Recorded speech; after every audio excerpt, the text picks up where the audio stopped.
Hello students. अब तक आप लोगों ने भक्तिन पाठ के 5 गद्यांश पढ़ लिए थे। अब मैं छठे गद्यांश को शुरू करने जा रही हूँ। इस गद्यांश में लेखिका ने यह बताने का प्रयास किया है कि लड़कों की माँ होने के कारण जिठानियाँ, सास तथा घर के सारे पुरुष सदस्यों को अच्छा खाना दिया जाता था और ये लोग घर का कोई भी काम नहीं करते थे, दिन भर मौज मस्ती करते। वहीं लड़की की माँ होने के कारण भक्तिन और लड़की होने के कारण उसकी बेटियों को घर का सारा काम भी करना पड़ता था तथा खाने के लिए जो सबसे निम्न स्तर की चीजें होती थी वही उनको दिया जाता था।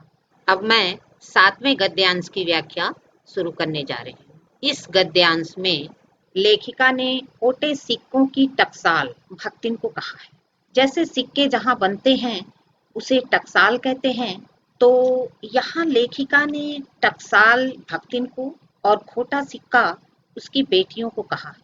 इस तरह खोटे सिक्के रूपी पुत्रियों को जन्म देने वाली भक्तिन को टकसाल कहकर लेखिका ने समाज पर व्यंग्य किया है, जहाँ पुत्रियों की माँ का अपमान किया जाता है।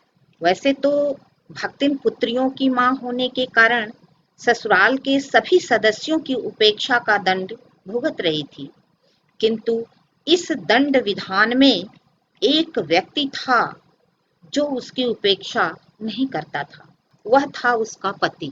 इस बारे में भक्तिन सौभाग्यशालिनी थी। जिस घर में बात बात पर जिठानियां मार खाती थीं, उसी घर में सास और जिठानियों के द्वारा चुगली करने पर भी वह कभी भक्तिन पर हाथ नहीं उठाता था। वह उसकी मेहनत, कार्यकुशलता तथा मधुर स्वभाव के कारण उससे बहुत अधिक प्रेम करता था। इसी पति प्रेम के बल पर भक्तिन पूरे परिवार से एक दिन अलग हो जाती है और अलग होकर यह प्रमाणित कर देती है कि यदि वे लोग उसे उपेक्षित कर सकते हैं तो वह भी उन्हें अपने जीवन से निकालकर अलग जीवन जी सकती है। वह अलग होकर अपने परिश्रम से अपनी गृहस्थी को समृद्ध भी बना लेती है, क्योंकि पहले भी सारा काम वही किया करती थी, इसलिए सारी चीजों का, सभी कार्यों का उसे पूरा ज्ञान भी था। अब आज का लेक्चर यही समाप्त करती हूँ। ये कुछ अभ्यास प्रश्न हैं जिसका उत्तर आप लोग नीचे कमेंट बॉक्स में लिख दीजिएगा। अब मैं इस गद्यांश पर आधारित कुछ प्रश्न देने जा रही हूँ जिसे आप लोग लिख लीजिएगा।